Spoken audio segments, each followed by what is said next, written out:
விஜய் மீது அவங்களுக்கு ஏற்கனவே ஒரு பெரிய கோபம் இருந்துச்சு. இப்போ உங்கள் தலைவரை வந்து இவர் பார்க்காம இருந்துட்டாரு, உடம்பு சரியில்லாதப்பெல்லாம் வந்து பார்க்காம இருந்தாருங்கிற கோபம் ஒன்று. எப்படி விஜயகாந்த் கையை தூக்கிட்டு கூட்டு போனாரோ அந்த மாதிரி விஜயகாந்தனுடைய மகனை தோளில் சுமந்து போகிற ஒரு கடமை விஜய்க்கு இருக்கு. இந்த சகாப்தம் படத்தினுடைய ஆடியோ லான்ச் சென்னையில் நடந்தப்போ அதற்கு விஜய் வரணும்னு விஜயகாந்த் ரொம்ப விரும்பினார். அப்போ அவரும் பிரேமலதாவும் நேராக நீலாங்கரையில் இருக்கிற விஜய் வீட்டுக்கே போய் நீங்கள் வரணும்னு இன்வைட் பண்ணிட்டு வந்தாங்க. ஆனால் விஜய் வரல. அஜித் சார் ஃபோனில் பேசி ஆறுதல் சொன்னதா கேள்விப்பட்டோம். அஜித் தொடர்பாக கிளப்பி விடப்படுகிற பல செய்திகளில் இதுவும் ஒன்று. வடிவேல் சார் அங்கே வந்திருந்தா இன்னும் ரொம்ப நல்லா இருந்திருக்குமே அப்படின்ற மாதிரி எல்லாருமே இந்த சமூக வலைத்தளங்களில் வந்து போட்டுட்டு இருந்தாங்க. விஜயே அவ்வளவு பெரிய கோபத்திற்கு ஆளாக வேண்டிய நபர் கிடையாது. ஆனால் அவர் மீதே ஒருவர் செருப்பை வீசுறாருன்னா வடிவேல் வந்தால் உயிரோட திரும்பி இருக்க முடியாது. வாழும் காலத்திலே ஒருத்தர் நம்ம இந்த இது மதிக்கணுங்கிறது தான் ரொம்ப முக்கியம். இறந்த பிறகு நீங்கள் பாரத ரத்னா கொடுக்குறதெல்லாம் 10 பைசாவுக்கு பிறகு தான்.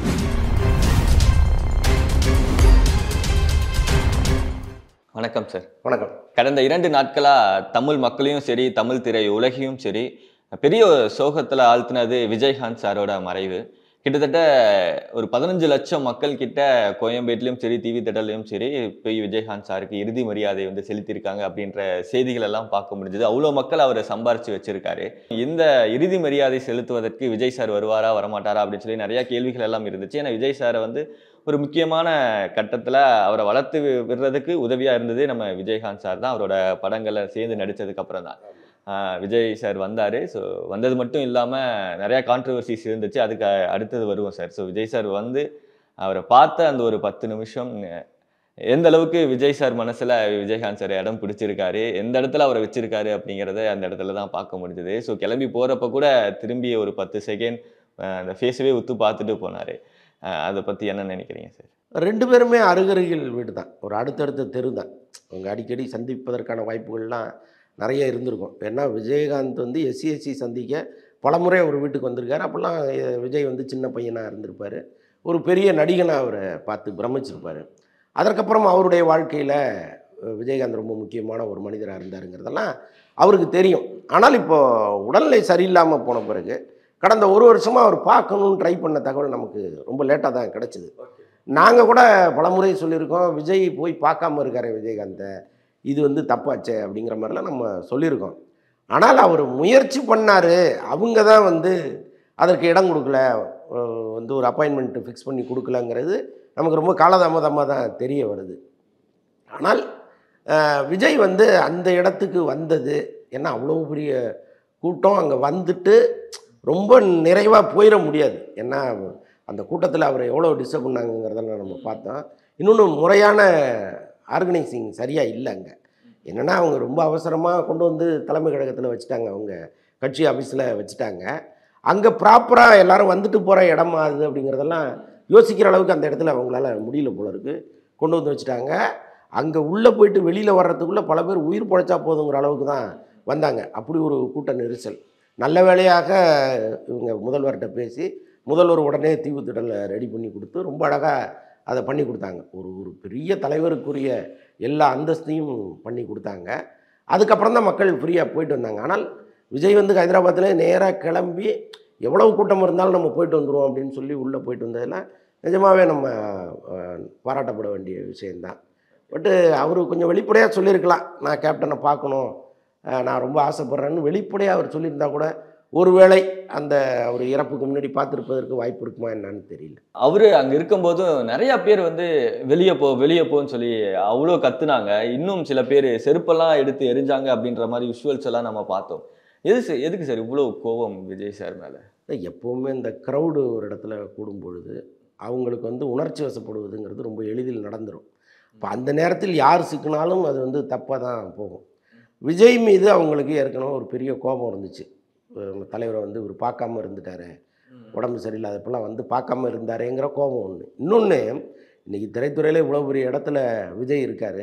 அவர் நினச்சிருந்தா சண்முக பாண்டியனை தன்னுடைய படத்தில் வந்து ஒரு தம்பியாக நடிக்க வச்சுருக்கலாம், அல்லது ஏதாவது ஒரு கேரக்டர் நடிக்க வச்சு அவரை வந்து பிரபலமாக்கியிருக்கலாம்.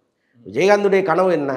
நம்ம பையன் வந்து ஒரு பெரிய இடத்துக்கு வரணுங்கிறது தானே ஒரு கனவாக இருந்துச்சு. நான் எனக்கு இன்னமும் ஞாபகம் இருக்குது, சகாப்தம் படத்தினுடைய துவக்க விழா அவர் வீட்டு வாசலில் மேடை போட்டு நடந்துச்சு. அப்போ விஜயகாந்த் முகத்தில் அப்படி ஒரு பெருமிதம் இருந்துச்சு. அவர் வந்து என் பையனை நான் உங்கள்கிட்ட ஒப்படைக்கிறேன் அப்படின்லாம் பத்திரிகையாளர் நோக்கி பேசினார். ஸோ அவருக்கு ஒரு பெரிய கனவு இருந்துச்சு. ஆனால் எப்படி விஜயகாந்த் கையை தூக்கிட்டு கூப்பிட்டு போனாரோ அந்த மாதிரி விஜயகாந்தனுடைய மகனை தோளில் சுமந்து போகிற ஒரு கடமை விஜய்க்கு இருக்குது. அதை வந்து அவர் செய்யாமல் விட்டாரேங்கிற கோபம் வந்து இவர்களுக்கு இருந்திருக்கலாம். இன்னொன்று வந்து இந்த சகாப்தம் படத்தினுடைய ஆடியோ லான்ச் சென்னையில் நடந்தப்போ அதற்கு விஜய் வரணும்னு விஜயகாந்த் ரொம்ப விரும்பினார். அப்போ அவரும் பிரேமலதாவும் நேராக நீலாங்கரையில் இருக்கிற விஜய் வீட்டுக்கே போய் நீங்கள் வரணும்னு இன்வைட் பண்ணிட்டு வந்தாங்க. ஆனால் விஜய் வரலை. ஸோ இந்த கோபம் எல்லாமே வந்து அவருடைய ரசிகர்களுக்கு இருக்கும்ல. ஸோ அதை தான் இங்கே வந்து ரியாக்ட் பண்ணிட்டாங்க. பட் அது நாகரிகம் இல்லை. ஏன்னா ஒரு இறப்புக்கு வர்றாருங்கும் பொழுது அவர் எவ்வளோ மன வலியோடு வந்திருப்பார், அவருக்கும் இவருக்குமான பாண்டிங் எவ்வளோங்கிறதெல்லாம் அப்போ மனசுக்குள்ளே வந்துட்டு போகும்ல. அதனால தான் கண்ணீர் விட்டு அழுகுறாருங்க. இது வரைக்கும் விஜய் எந்த துக்க நிகழ்வுக்கும் வந்து அழுததெல்லாம் கிடையாது. அங்கே கண்ணீர் விட்டு அவர் அழுததை நம்ம பார்த்தோம். அது வந்து ரொம்ப உண்மையான ஒரு அழுகை. ஸோ அப்படி இருக்கும் பொழுது இந்த மாதிரி ஒரு அநாகரிகமாக நடந்துக்கிறதுங்கிறது ரொம்ப ரொம்ப தவறானது. நல்ல வேளை அவர்களுடைய கோபத்தை தணிக்கிற விதத்தில் பிரேமலதா வந்து அவரை கட்டி தழுவி தன்னுடைய தம்பி மாதிரி வந்து ஒரு அவருக்கு ஆறுதல் சொல்லி அனுப்பிச்சாங்க அவங்க. அந்த சம்பவத்தை பார்க்குறவங்களுக்கு இந்த குடும்பத்துக்கு விஜய் மீது ஒரு கோபம் இல்லைங்கிறது புரிஞ்சிருக்கும். பட் அதையெல்லாம் தாண்டி யாரோ ஒரு ரசிகர் அங்கே வந்தவங்க பல பேர் நிதானத்தில் இல்லைங்கிறதெல்லாம் நான் கேள்விப்பட்டேன். பயங்கரமான ஒரு வாசம் அவங்க மேலே. ஸோ ஒரு தன்னிலை மறந்த ரசிகர்கள் கொஞ்சம் பேர் அங்கே நின்றுருந்தாங்க. ஸோ அதில் யாராவது ஒருத்தர் புத்தி தரும் மாதிரி செஞ்சுருக்கிற வேலையாக இருந்தது. அதை தொடர்ந்து ஸோ இன்னைக்கு விஜய் சார் வந்து அரசியலுக்கு வரப்போறாரு அப்படின்னு சொல்லி நம்ம எல்லாருக்குமே தெரிஞ்சிருச்சு. ஸோ விஜய் சார் வந்து தூத்துக்குடி, திருநெல்வேலி மாவட்டத்தில் இருக்கிற மக்களை எல்லாம் இன்னைக்கு சந்திச்சு நிவாரணப் பொருட்கள் வந்து தரப்போறாரு அப்படின்ற ஒரு செய்தி வந்திருக்கு. விஜய் சாரோட அரசியல் பயணம் அப்படிங்கிறது இனிமேல் விஜயகாந்த் அவரோட வழியில் இருக்குமா? விஜயகாந்த் சாரோட வழியில் இல்லை, அவருடைய வழியில் இருப்பதற்கு வாய்ப்பு இல்லை. ஏன்னா விஜயகாந்த் கூட உணர்ச்சி வசப்பட்டு ஒரு அரசியலை நடத்தி தான் அவருக்கு ஒரு பெரிய பின்னடைவை அவர் சந்தித்தார். அவர் சட்டமன்றத்தில் ஒரு நாக்கை துருத்துனது தான் அவருடைய பின்னடைவுக்கு மிகப்பெரிய காரணமாக இருந்துச்சு. அந்த அம்மா வந்து ரொம்ப கோபமானது அங்கே தான். உங்களுடைய வீழ்ச்சி இன்னையிலேருந்து ஸ்டார்ட் ஆகுதுன்னு சட்டசபையிலே அவங்க சொன்னாங்க விஜயகாந்த் பார்த்து. ஸோ அதற்கப்புறம் வந்து பெரிய வீழ்ச்சியை விஜயகாந்த் சந்தித்தார். அப்படி ஒரு அரசியலை விஜய் முன்னெடுக்கக்கூடாது. ஏன்னா பொது இடங்களில் நீங்கள் நாகரிகமாக நடந்து கொள்ள வேண்டும் அப்படிங்கிறது அரசியலில் ரொம்ப ரொம்ப முக்கியம். எவ்வளவு கோபம் இருந்தாலும் அதை நீங்கள் வெளியில் காமிச்சிக்கவே கூடாது. விஜய் கிட்டத்தட்ட அப்படி ஒரு பக்குவத்துக்கு வந்துட்டார். ஒரு முறை பிஸ்மி விஜய்க்கு ஃபோன் பண்ணி சொன்னார், இது மாதிரி சோஷியல் மீடியாவில் உங்களுடைய ரசிகர்களை அஜித்தை ரொம்ப பயங்கரமாக கேவலமாக திட்டுறாங்க, அதே மாதிரி அஜித் ரசிகர்கள் உங்களை கேவலமாக திட்டுறாங்க, இதை வந்து நீங்கள் முற்றுப்புள்ளி வைக்கிற மாதிரி ஏதாவது ஒரு விஷயம் பண்ணணும், ஏதாவது ஒன்று நீங்கள் பேசணும், உங்களை இவ்வளோ கேவலமாக பேசுகிறாங்களேங்கிறதுக்காகவாவது நீங்கள் அதுக்கு ஒரு முற்றுப்புள்ளி வைக்கணும்னு சொன்னார். அப்போ விஜய் சொன்னார், இல்லைண்ணே நான் எல்லாத்தையும் கேட்டு ஒரு மாதிரி பக்குவம் ஆயிட்டேண்ணே, இனிமேல் எந்த வார்த்தையும் என்னை காயப்படுத்தாதுண்ணே, அந்தளவுக்கு என்னை மோசமாக திட்டாங்க, அதனால் இதெல்லாம் நம்ம கண்டுக்கக்கூடாதுண்ணே அப்படின்னு சொன்னார். அந்த பக்குவத்துக்கு விஜய் இன்றைக்கி வந்துட்டார். ஸோ அதனால் அவருடைய அரசியலுங்கிறது ரொம்ப கோபமாக உணர்ச்சி வசப்படுகிற ஒரு அரசியலாக இருக்காதுன்னு நான் நம்புகிறேன். இன்றைக்கி அவர் தூத்துக்குடி, திருநெல்வேலி பகுதியில் வந்து போய் ஹெல்ப் பண்ணுறதுங்கிறது ரொம்ப ரொம்ப பாராட்டப்பட வேண்டிய விஷயம். ஏன்னா அங்கே உள்ள மக்கள் அவ்வளவு போராடிட்டாங்க. நல்ல வேளையாக அப்போ வந்து விஜய் மக்கள் இயக்கம் பண்ணது பெரிய அளவு வெளியில் தெரியலனா கூட விஜய் மக்கள் இயக்கத்தை சேர்ந்தவர்கள் பல இடங்களில் உதவி பண்ணியிருக்காங்க, பல இடங்களில் நிறைய ஹெல்ப் பண்ணியிருக்காங்க. இப்போ இவர் போய் வந்து ரொம்ப அதிகாரப்பூர்வமாக நிறைய பொருட்களை கொடுக்க போகிறாரு. இது நிச்சயமாக பாராட்டும். அஜித் சார் ஃபோனில் பேசி ஆறுதல் சொன்னதா கேள்விப்பட்டோம். அதை பற்றி அஃபிஷியலாக நியூஸ் எதுவுமே வரல, மேனேஜர் சைட்லேருந்து எதுவுமே சொல்லலை. நான் அப்படி ஒரு நியூஸ் ஒன்று ஸ்ப்ரெட் ஆகிட்டு இருந்துச்சு. அது எந்த அளவுக்கு அத்தன்டிக்கான ஒரு நியூஸ்? இல்லை, அஜித் தொடர்பாக கிளப்பி விடப்படுகிற பல செய்திகளில் இதுவும் ஒன்று. முன்னணி மெயின் ஸ்ட்ரீமெல்லாம் அதை வெளியிடுறது தான் எனக்கு ரொம்ப ஆச்சரியமாக இருந்துச்சு. ஏன்னா யாரோ ஒருத்தர் சொன்ன தகவலை கேட்டுக்கிட்டு ஒரு அஜித் ரசிகராக இருக்கலாம், அவர் வந்து பிரேமலதாட்ட பேசினார் அப்படின்னு சொன்னதை நம்பி செய்தி வெளியிடுதுங்கிறது ரொம்ப அநாகரிகமானது. நான் என்ன சொல்கிறேன், சுரேஷ் சந்திரா ப்ராப்பராக ஒரு கடிதத்தில் இந்த மாதிரி ஒரு விஷயத்தை வெளியிட்டார் அப்படின்னா அதை நம்ம நம்பலாம். அல்லது ட்விட்டரில் இது மாதிரி அஜித் சார் வந்து பிரேமலதாட்ட பேசி தன்னுடைய வருத்தத்தை தெரிவிச்சிட்டாரு, அவர் துபாயிலேருந்து சென்னை வந்த பிறகு வீட்டில் வந்து பார்க்குறதா சொன்னார்னு சுரேஷ் சந்திரா அதிகாரப்பூர்வமாக ஒரு ட்வீட் போட்டிருந்தாருன்னா அதை நம்ம நம்பலாம். ஆனால் அந்த சேனலில் ஏற்கனவே ஒரு செய்தி ஒன்று சொன்னாங்க, என்னென்னா இதுமாதிரி அஜர்பைஜானில் ஷூட்டிங் நடக்கும் பொழுது ஆர்ட் டைரக்டர் மிலன் இறந்துட்டார், அதனால் வந்து அஜித் என்ன பண்ணார்னா, படப்பிடிப்பில் இருக்கிற எல்லாருக்குமே அவர் செலவில் ஒரு மருத்துவ பரிசோதனை ஒன்று பண்ணார். படப்பிடிப்பில் இருந்த ஒரு 80 பேர் இவங்க வந்து அஜித்தின் செலவில் மருத்துவ பரிசோதனை செஞ்சுக்கிட்டாங்கன்னு ஒரு தகவலை அதே சேனல் போடுது. என்னடா இப்படி ஒரு தகவல் வந்திருக்கேன்னு சொல்லிட்டு அப்புறம் மெதுவாக அஜர்பைஜானில் நம்ம தெரிஞ்சவங்களாம் யூனிட்டில் ஒர்க் பண்ணுறாங்க, அவங்களுக்கு ஃபோன் பண்ணி கேட்டால், யார் சார் சொன்னது, ஏன் சார் இப்படி காமெடி பண்ணுறீங்கன்னு கேட்குறாங்க. அப்போ நடக்காத ஒரு விஷயத்தை யாரோ ஒரு ரசிகர் அல்லது அந்த சேனலில் வேலை செய்கிறவர் ரசிகராக இருக்காரா என்னன்னு எனக்கு தெரியல, அவரே உட்காந்து கிளப்பி விடுறாருன்னு தெரியல. அதே மாதிரி கிளப்பி விடப்பட்ட தகவல் தான் அது. ரொம்ப லாஜிக்கலாக நீங்கள் பாருங்கள். பிரேமலதாவை நீங்கள் பார்த்துட்டே இருந்தீங்க, அவங்க ஒரு கட்டத்துக்கு மேலே அழுகை வரல, அவ்வளோ அழுது தீர்த்துட்டாங்க. பக்கத்தில் இருக்கிற 2 பசங்களும் அழுதுகிட்டே இருக்காங்க. இவங்க ஒரு டவலை வச்சு அவங்க முகத்தை தொடச்சிட்டே இருக்காங்க. பெருசாக அவங்க ஃபோனில் யார்கிட்டையும் பேசினதா நமக்கு தெரியவே இல்லை. ரொம்ப ரேராக மத்திய அமைச்சர்கள் யாராவது பேசியிருந்தால் அவங்க அட்டன் பண்ணியிருக்கலாம். அதை வந்து அவங்க மத்திய அமைச்சகம் அல்லது கட்சி சார்பாக அதை வந்து அவங்க ஒரு செய்தியாக வெளியிடுறாங்க, இது மாதிரி இன்னார் பிரேமலதாவுக்கு ஃபோனில் பேசினாங்கன்னு. அதனால் அது செய்தியாக வருது. அஜித் ஃபோன் பண்ணாருன்னு பிரேமலதா சொல்லியிருக்கணும், யார்கிட்டையாவது சொல்கிற நிலைமையில் அவங்க இருந்தாங்களா?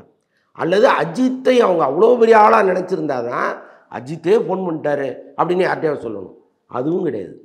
அப்போ இது ரெண்டுமே இல்லாத பட்சத்தில் ஏன் இப்படி ஒரு தகவலை இவங்க பரப்புகிறாங்கன்னு நமக்கு தெரியவே இல்லை. நான் சொல்கிறது என்னென்னா, அவர் வர வேண்டாம், யாருன்னு நினச்ச உடனே வந்துட முடியாது, சூழ்நிலைகள்னு எல்லாருக்கும் இருக்குது. ஒரு ட்விட்டு, நீங்கள் உங்களுக்கு ட்விட்டர் அக்கௌண்ட் கிடையாது, சுரேஷ் சந்திராட்ட இது வரைக்கும் எப்படி நீங்கள் மக்களோடு தொடர்பு கொண்டீங்களோ, சுரேஷ் சந்திரா மூலமாக தானே தொடர்பு கொள்கிறீங்க. அவர் மூலமாக இந்த மாதிரி கேப்டன் இறந்த செய்தியை கேட்டு நான் வந்து ஆறாத துயரம் அடைந்தேன், நான் விரைவில் சென்னையில் வந்து உங்கள் குடும்பத்தை சந்திக்கிறேன்னு நீங்கள் போடுறதுல என்ன தவறு, இதில் என்ன கஷ்டம் உங்களுக்கு, ஏன் அதை செய்யக்கூடாதுன்னு தான் நான் கேட்குறேன். இப்போ நீங்கள் விஜயகாந்தை பிடிக்காமலே கூட அங்கே இருக்கட்டும், ஒரு நாகரிகம்னு ஒன்று இருக்குல்ல, விஜயகாந்தை எல்லாருக்கும் பிடிக்கணும்னு அவசியம் கிடையாது. எப்படி வந்து அஜித்துக்கு கலைஞரை பிடிக்காமல் போச்சோ அதுமாரி விஜயகாந்தை பிடிக்காம கூட இருந்திருக்கலாம். ஏன்னா ஆரம்ப காலத்தில் அஜித் படங்களுக்கு அவ்வளோ பிரச்சனைகள் வந்திருக்கு, அஜித்தே பல பிரச்சனைகள்லாம் பண்ணியிருக்காரு. அப்போது நடிகர் சங்கத்தில் வந்து விஜயகாந்த் தலைவராக இருந்தப்போ எல்லா பஞ்சாயத்துகளையும் அவர் பார்த்துருப்பார். அப்போ அஜித்தை திட்டி கூட இருக்கலாம், அவங்க தெரியாது. அந்த காழ்ப்புணர்ச்சி இன்றைக்கு வரைக்கும் அஜித்துக்கு இருந்தும் கூட இருக்கலாம், நமக்கு தெரியாது. நான் எதுக்கு போகணும்னு அஜித் நினச்சிருக்கலாம். எல்லாம் சரி, ஆனால் அடிப்படை நாகரிகம்னு ஒன்று இருக்குல்ல, ஒரு 2 வரி எழுதுறதுல என்ன கஷ்டம் உங்களுக்கு, அதுதான் நான் கேட்குறேன். எஸ்பிபி சார் ஓட டெத்துக்கு கூட அதுக்கப்புறம் போய் அவர் வீட்டில் பார்த்துட்டு வந்தார் அஜித் சார், அந்த மாதிரி ஏதாவது நடக்கிறதுக்கான வாய்ப்பு இல்லை? வீட்டுக்கு வருவதற்கு நிறைய வாய்ப்பு இருக்குது. அவர் சென்னை வந்தாருன்னா நிச்சயமாக வீட்டில் போய் அந்த குடும்பத்துக்கு ஆறுதல் சொல்லுவார், அதிலெல்லாம் வந்து நிச்சயமாக நடக்கும்னு நான் நம்புகிறேன். ஆனால் அது பிரச்சனை இல்லை. லட்சோப லட்சம் ரசிகர்கள் அஜித் என்ன சொன்னார்னு பார்த்துட்டு இருக்காங்க. ஐயோ நம்ம தலைவர் என்ன சொல்ல போகிறாரு, நமக்கு பிடித்த அஜித்குமார் இந்த இறப்புக்கு என்ன சொல்ல போகிறாரு அப்படின்னு காத்துக்கிட்டு இருக்கான்ல. இப்போ அவனுக்கு நீங்கள் ஒரு மரியாதை கொடுக்கணும்ல. விஜயகாந்த் கொடுக்காம போங்க, உங்களை பார்த்துட்டே இருக்கான்ல ஒருத்தன், அவனுக்கு என்ன மரியாதை கொடுக்குறீங்க நீங்கள், அதுதான் நம்ம கேள்வி. இன்னொரு விஷயம், வடிவேல் சார் அங்கே வந்திருந்தா இன்னும் ரொம்ப நல்லா இருந்திருக்குமே அப்படின்ற மாதிரி எல்லாருமே இந்த சமூக வலைத்தளங்களில் வந்து போட்டுட்டு இருந்தாங்க. எவ்வளோ பிரச்சனைகள் இருந்தாலும் இந்த சமயத்தில் அவர் வந்திருந்தா ரொம்ப நல்லா இருந்திருக்குமே அப்படின்னு. இப்போ கூட ஒரு வீடியோ ஒன்று நாங்கள் பார்த்துட்டு இருந்தோம். ஸோ விஜயகாந்த் சார் வந்து ஏன் வடிவேல் சார் தொடர்ந்து நடிக்கிறத நிறுத்திட்டாரு, அவர் வந்து ஒரு சிறந்த நடிகர், அவர் தொடர்ந்து பல படங்கள் நடிக்கணும் அப்படின்னு விஜயகாந்த் சாரே ஆசைப்பட்டு வடிவேல் சார்ட்ட எல்லாம் சொன்ன மாதிரி சில வீடியோஸ் எல்லாம் நாங்கள் பார்த்தோம். வடிவேல் சார் வராததுக்கான ரீசன் இல்லை, அவர் வந்திருந்தால் பெரிய பிரச்சனையாயிருக்கும். ஏன்னா விஜயே அவ்வளோ பெரிய கோபத்திற்கு ஆளாக வேண்டிய நபர் கிடையாது. ஆனால் அவர் மீதே ஒருவர் செருப்பை வீசுகிறாருன்னா வடிவேல் வந்தால் உயிரோடு திரும்பி இருக்க முடியாது. அது வந்து ரொம்ப ரொம்ப யதார்த்தமான உண்மை. அதனால தான் வடிவேல் அங்கே வராமல் இருந்திருப்பார். ஆனால் வடிவேல் கூட அந்த தவறை செஞ்சிட்டார். ஏன்னா ஒருவர் மீது எவ்வளவு நீங்கள் கோபம் வன்மம் இருந்தால் கூட ஒரு இறப்புங்கிறது அதோட முடிஞ்சு போச்சு, அந்த சகாப்தமே அதோட முடிஞ்சிருச்சு. நீங்கள் அந்த நேரத்தில் ஒரு RIPன்னு 3 எழுத்து வடிவேல் ட்விட்டர்லேருந்து போட்டிருந்தா கூட ஒரு பெரிய ஆறுதலாக இருந்திருக்கும். இல்லைன்னா ஒரு வீடியோ, எனக்கு அவருக்கும் நடுவில் சில மனக்கசப்புகள் இருந்துச்சு, ஆனால் நான் ஆரம்ப காலத்தில் நான் அவரை வந்து அப்படி பிரமிப்பாக பார்த்துருக்கேன், இவ்வளோ பெரிய ஜாம்பவான் மறைந்தது நிஜமாகவே எனக்கு ஒரு பேரிழப்பு, மனம் வலிக்கிறது, என்னத்தையா ஒன்று போட்டு வெளியிட்டு இருந்தால் அது கூட நாங்கள் நம்மளாம் மனுஷங்க தானேங்க, 6 அறிவு இருக்குல்ல, விலங்குகள் கிடையாது இல்லை. அப்போது இது போன்ற ஒரு பரஸ்பர ஒரு புரிதல் கூட இல்லாமல் போகுதேங்கிறது தான் நமக்கு. வன்மம் இருக்கலாம், சண்டை இருக்கலாம். அது விஜயகாந்த் நேரடியாக போய் வடிவேல் வீட்டை தாக்குங்கலாம் அவர் சொல்லலை. அன்னைக்கு இருந்தவர்கள் உணர்ச்சி வயப்பட்டு ஒரு விஷயத்தை செஞ்சுட்டாங்க, விஜயகாந்த் கண்டித்து கூட இருக்கலாம். ஆனால் 2 பேருக்கும் நடுவில் ஒரு மிகப்பெரிய விரிசல் விழுந்துருச்சு. அது காலகாலத்துக்கு ஒட்ட முடியாத விரிசலாக மாறிடுச்சு. ஆனால் எல்லாத்தையும் தாண்டி இங்கே ஒரு அடிப்படை பண்பு இருக்குல்லங்க. கலைஞரும் எம்ஜிஆரும் ஜென்ம எதிரிகள். ஆனால் எம்ஜிஆர் இறந்தாருன்னு கேள்விப்பட்டேன்னு முதல்ல போய் நின்னவர் கலைஞர் தான். ராமவரம் தோட்டத்தில் முதல்ல போய் நின்னார். அதிகாலை 4 மணிக்கெல்லாம் போயிட்டார். மெல்ல மக்கள் கூட்டம் வரும்போது போலீஸ் அதிகாரிகளே, சார் இங்கே நிற்காதீங்க, ரொம்ப ஏடாகூடமாயிரும், ரசிகர்கள் எப்படி வேணாலும் ரியாக்ட் பண்ணுவாங்க, நீங்கள் வீட்டுக்கு போங்கன்னு அனுப்பி வைக்கிறாங்க. இந்த பண்பு ஏன் இல்லைன்னு தான் நான் கேட்குறேன். இன்னைக்கு மக்கள் கொடுத்த மரியாதை வந்து சினிமா துறையில் இருக்கவங்களும் சரி, நடிகர் சங்கத்தில் இருக்கவங்களும் சரி, அந்த மரியாதை வந்து முறையா விஜயகாந்த் சாருக்கு கொடுக்கலையோ அப்படின்ற மாதிரி எல்லாம் தோணுச்சு. ஏன்னா நிறைய பேர் வரவே இல்லை sir. Suriya sir, Vikram, Karthik, STR அப்படி சொல்லி பெரிய நடிகர்கள் யாருமே வரல. எல்லாருமே ட்விட்டர்ல சின்னதா ஒரு இரங்கல் செய்தி மட்டும், ஒரு ட்வீட் மட்டும் போட்டுட்டு எல்லாருமே அமைதியா இருந்துட்ட மாதிரி ஒன்று தோணுது சார். உங்களுக்கு என்ன தோணுது? உண்மைதாங்க. அவர் இந்த திரையுலகத்துக்கு அவர் செஞ்ச நன்மைக்கு அவருக்கு இதை விட ஒரு பெரிய மரியாதையை இந்த திரையுலகம் செலுத்தியிருக்கணும். இன்னொன்று, வாழும் காலத்திலே ஒருத்தர் நம்ம அந்த இது மதிக்கணுங்கிறது தான் ரொம்ப முக்கியம். இறந்த பிறகு நீங்கள் பாரத ரத்னா கொடுக்குறதெல்லாம் 10 பைசாவுக்கு பிரயோஜனம் இல்லை. ஆனால் வாழும்போதே அவருக்குரிய மரியாதையை இவங்க கொடுத்துருக்கணும். ஒரு பெரிய பாராட்டு விழாவை நடிகர் சங்கம் சார்பில் ஏற்பாடு பண்ணி அங்கே ஒவ்வொருத்தரும் வந்து அவரை உட்கார வச்சு தனக்கும் அவருக்குமான அனுபவங்களை சொல்லியிருந்தா அவர் எவ்வளவு சந்தோஷப்பட்டிருப்பார். அவர் ஒரு அரசியல் தலைவராக இருக்கார், அவருக்கு நம்ம பாராட்டு விழா வச்சோம்னா மற்ற அரசியல் கட்சிகள் கோவிச்சுக்கும் அப்படின்னு நினச்சிட்டு தான் இவங்க ஒதுங்கினாங்க. வேறு எந்த காரணமும் கிடையாது.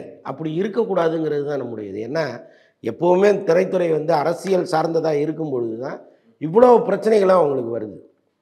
திமுக ஆட்சியில் இருந்தால் அவங்களுக்கு ஜாலரா அடிக்கும்போது அதிமுகவுக்கு கோவம் வருது. அதிமுக ஆட்சியில் இருந்தால் இவங்களுக்கு ஜாலரா அடிக்கும்போது திமுகவுக்கு கோவம் வருது. நீங்கள் ஏன் ஜாலரா அடிக்கிறீங்க? முதல்ல நீங்கள் அரசியல் தனி, சினிமா தனின்னு நீங்கள் இருந்துட வேண்டியது தானே. அப்போ ரெண்டுத்தையும் நீங்கள் கிளப் பண்ணும்போது இது போன்ற பெரிய மனிதர்களை மதிக்காமல் போயிடுறோம். அதுதான் இதில் நடந்த ஒரு மிகப்பெரிய தவறு. இப்போ விஜயகாந்துக்கு வந்து ஒரு பாராட்டு விழா நடத்துகிறாங்க. என்னென்னா கட்சி சார்பில் நடத்துகிறாங்க. அப்போ வந்து நாசரோ யாரோ ஒருத்தர் அந்த மேடையில் எங்கேயோ நடந்துச்சு, அங்கே போய் நடிகர் சங்கம் சார்பாக ஒரு பொக்கே கொடுத்துட்டு திரும்பி வந்துட்டாங்க. அதோட நம்ம கடமை முடிஞ்சுதுன்னு சொல்லிட்டாங்க. ஸோ அதெல்லாம் ரொம்ப ரொம்ப தவறான விஷயம். அவருக்கு உரிய மரியாதையை இந்த நடிகர் சங்கம் கொடுத்துருக்கணும், இனிமேலாவது கொடுக்கணும். ஏன்னா இப்போ நடிகர் சங்கம் வந்து கட்டணம் எழும்பிகிட்டு இருக்கு. இதற்கு வந்து விஜயகாந்தனுடைய பெயரை வச்சா ரொம்ப பொருத்தமாக இருக்கும். ஏன்னா அவர் இங்கே நடிகர் சங்க தலைவராக இருந்தாருங்கிறதெல்லாம் தாண்டி பல வருடமாக இருந்த அந்த அடமானத்தை மீட்டு அந்த பத்திரத்தை கையில் கொடுத்தவர். அதுக்காக அவர் எடுத்த முயற்சிகள்லாம் கொஞ்சம் நஞ்சம் கிடையாது.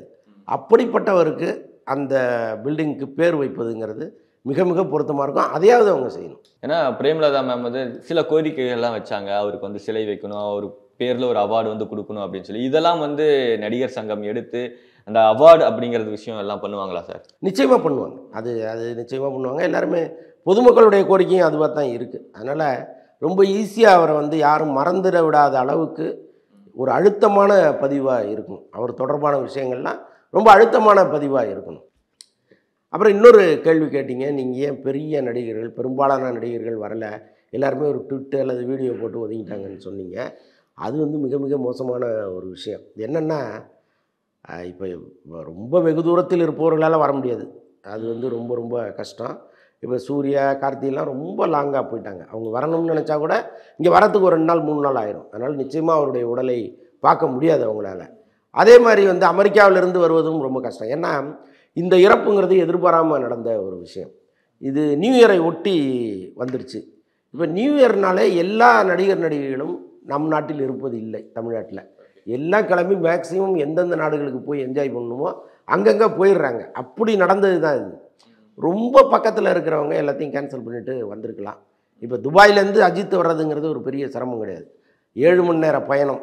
அது வந்து ரொம்ப இன்னும் சுருக்கமாக பார்த்தீங்கன்னா ட்ராவல் டைம்ங்கிறது ஒரு 4 ஹவர்ஸ் தான். இந்த கடிகாரம் அங்கே உள்ளது இங்கே உள்ளதெல்லாம் பார்த்திங்கன்னா ஒரு 7 மணி நேர பயணமாக இருக்கும். ஸோ அதுதான் அவர் நினச்சா வந்திருக்கலாம். பட் அவர் பெரும்பாலும் இதுக்கெல்லாம் வர்றவர் கிடையாது. இது அவர் ஒரு கொள்கையாக ஒன்று வச்சுருக்காரு. ஆனால் ரஜினியும் கமலும் வந்தது நிஜமாகவே பாராட்டணும். ஏன்னா ரஜினி வந்து தூத்துக்குடியில் ஷூட்டிங்கில் இருந்தார், அதை கேன்சல் பண்ணிட்டு வந்துட்டார். இந்தியன் ஷூட்டிங்கில் இருந்த கமல் வந்து வந்துட்டார். ஸோ அவங்களுக்கு இருக்கிற ஒரு பொறுப்புணர்வு ஏன் இவங்களுக்கு இல்லைன்னு தெரியல. ரொம்ப பக்கத்தில் இருந்தவங்க நிச்சயமாக வந்திருக்கலாம். இப்போ விக்ரம்லாம் இங்கே சென்னையில் தான் இருந்திருக்கிறாரு, அவர்லாம் ஏன் வராமல் போனாருன்னு தெரில. தனுஷும் ரொம்ப தொலைதூரத்துக்கு போயிட்டார். இங்கே இல்லை, பல நாடு எனக்கு மறந்து போச்சு, ரொம்ப தூரத்துக்கு போயிட்டார் அவர். ஆனால் அவங்க அப்பா அம்மாவை இங்கே வர சொல்லியிருந்தார். சிம்பு துபாயில் இருந்தார், நினச்சிருந்தா வந்திருக்கலாம், பட் அவரும் வரல. ஸோ இந்த மாதிரி அவருடைய இறப்புங்கிறது நடிகர் சங்கம் மொத்தமும் அங்கே வந்து அவங்களே அதை எடுத்து செய்கிற இறப்பாக இருந்திருக்கணும். பட் அன்ஃபார்ச்சுனேட்லி அது ஒவ்வொருத்தரும் ஒரு காரணம் சொல்கிறாங்க. அது நம்ம என்ன செய்யறது? விஜயகாந்த் சார் அப்படின்னா எங்களோட ஜென்ரேஷனுக்கு நாங்கள் அவரோட படங்கள் எல்லாம் அதிகமாக பார்த்து வளர்ந்தது கிடையாது. ஆனால் இப்போ ஒரு 2 நாளாக அவங்களோட ரீல்ஸ் பார்க்கும்போதும் சரி, அவரோட பட காட்சிகள் எல்லாம் இப்போ எடுத்து போட்டுட்டு இருக்காங்க. அதெல்லாம் பார்க்கும்போது இன்னும் இந்த மனுஷனோட படங்களை நிறையா பார்த்துருக்கலாமோ, அவரை நிறையா தெரிஞ்சு வச்சிருக்கலாமோ அப்படின்ற மாதிரி விஷயங்கள் எல்லாம் எனக்கு தோணுச்சு சார் பர்சனலாக. நீங்கள் ஒரு சீனியர் ஜேர்னலிஸ்ட், ஸோ உங்களுக்கு விஜயகாந்த் அப்படின்ற ஒரு பெயர் கேட்டாலே டக்குன்னு ஞாபகத்துக்கு வர ஏதாவது ஒரு சம்பவம் அப்படின்னா என்ன சார்? அவருடைய உணவு உபசரிப்பு தான். ஆல்மோஸ்ட் எல்லாருமே சொல்லி முடிச்சிருப்பாங்க. யாரை கேட்டாலும் அவருடைய உணவு உபசரிப்பு இதை பற்றி தான் முதல்ல பேசுவாங்க. ஏன்னா அவர் செய்கிற முதல் வேலை அதுதான். அதனால் வந்து இப்போ நீங்கள் சொன்ன மாதிரி எங்கள் ஜென்ரேஷனுக்கு தெரியலன்னு சொன்னீங்க பார்த்தீங்களா, அது ரொம்ப உண்மை. நேற்று என்னுடைய பொண்ணு வந்து டிவியை பார்த்துட்டு இருக்கும்போது, அப்பா இவர் இவ்வளோ பெரிய ஆளாப்பா, அவர் இவ்வளோ பெரிய கூட்டம் வராங்களேப்பா அப்படின்னு கேட்டுச்சு. அதான் இந்த அடுத்த தலைமுறைக்கு அவர் தெரியாமல் போயிட்டது வந்து ஒரு பெரிய துரதிர்ஷ்டம். அரசியல் ரீதியாக அவர் நிறைய காயப்படுத்தியிருக்கிறாங்க. ஸோ அதனுடைய விளைவு அப்படி இப்படின்னு சொல்லிட்டு அவருடைய வேகமான வளர்ச்சி ஒரு இடத்துல அப்படியே தடைபட்டு நின்றுச்சு. அதுக்கு பெரிய காரணம் வந்து உடல் நலம் இல்லாமல் போனது. ஸோ இதெல்லாம் சேர்ந்து, ஆனால் அவருடைய காலத்தில் நாங்கள்லாம் ட்ராவல் பண்ணியிருக்கோங்கிறது நிஜமாகவே ரொம்ப பெருமைக்குரிய விஷயம். இன்னொன்று என்னென்னா, இப்போ அவர் ஒரு பிரச்சனைன்னு நம்ம போனோம்னா அதை இம்மீடியட்டு சொல்யூஷன் அவர்கிட்ட. அதுதான், நாளைக்கு தள்ளி போட மாட்டார். வேற ஒரு தட்டை கொடுத்து இதை நீங்கள் என்னன்னு பாருங்கள்லாம் சொல்ல மாட்டார். அவரே ஃபோன் அடித்து அவரே சால்வ் பண்ணிட்டு அவர்கிட்ட கேஷுவலாக போயிடுவார். அது ஏதோ ஒரு பெரிய வேலையை நம்ம உங்களுக்கு செஞ்சு கொடுத்தோம் அப்படின்லாம் ஒருபோதும் அவர் நினைக்க மாட்டார். நிறைய இன்சிடெண்ட் இருக்குது. குறிப்பாக சொல்லணும்னா, இந்த பத்திரிகையாளர்கள் மீது அவர் வைத்திருந்த ஒரு தனி கரிசனம் அது வந்து ரொம்ப சூப்பராக இருக்கும். எப்போவுமே அவரை சந்திக்க போகும்போது எங்களை அறியாமல் ஒரு உற்சாகம் இருக்கும். நிறைய பத்திரிகையாளர் சந்திப்பு அன்றைக்கி நடக்கும். நாங்கள் அதிகபட்சம் ஒரு 30 பேர் 35 பேர் இருப்போம். அப்படியே குழுவாக போவோம். ஆனால் எல்லா இடத்திலும் இல்லாத ஒரு மரியாதையும் அன்பும் விஜயகாந்த் இடத்துட்ட இருக்கும். அந்த ஒரு சம்பவத்தை சொல்லலாம். இப்போ நெய்வேலியில் போராட்டம் நடந்தது இல்லையா, அப்போ வந்து இங்கேருந்து ஒரு 30 பஸ்ஸில் திரைத்துறையை சார்ந்தவர்கள் போனாங்க. இப்போ நடிகர்கள் ஒருத்தர் பாக்கி இல்லாமல், குள்ளமணியில் ஆரம்பித்து ரஜினி வரைக்கும் எல்லாருமே வந்து ஒரு 30 பஸ்களில், அதில் கமல் மட்டும் நான் தனியாக காரில் வந்துடுறேன்னு சொல்லிட்டு ஒரு காரில் வந்துட்டார்.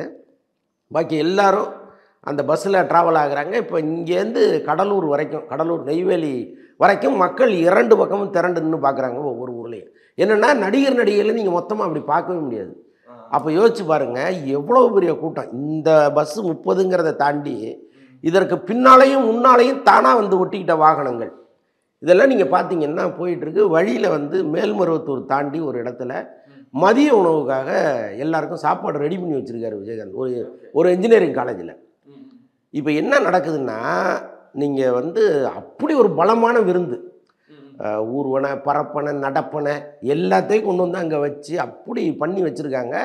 இப்போ நாங்கள் அங்கே போய் ரீச் பண்ணுறதுக்கு முன்னாடியே ஊர் ஜனங்கள் என்ன பண்ணிட்டாங்க, அந்த இன்ஜினியரிங் காலேஜ் உள்ள பூந்து அடித்து எல்லாரையும் விரட்டி விட்டு இவங்க உட்காந்து மொத்தத்தையும் சாப்பிட்டு முடிச்சிட்டாங்க.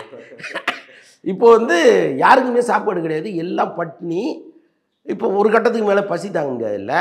போகிற நடுவில் இருக்கிற கடைகள் எல்லாத்தையுமே நிறுத்தி கிடைக்கிறத வாங்கி சாப்பிட்டுட்டு இருக்காங்க. ஆல்மோஸ்ட் எல்லா பொட்டி கடையும் காலி ஆகிடுச்சு. இப்போ அது வாகனம் போயிட்டே இருக்குது.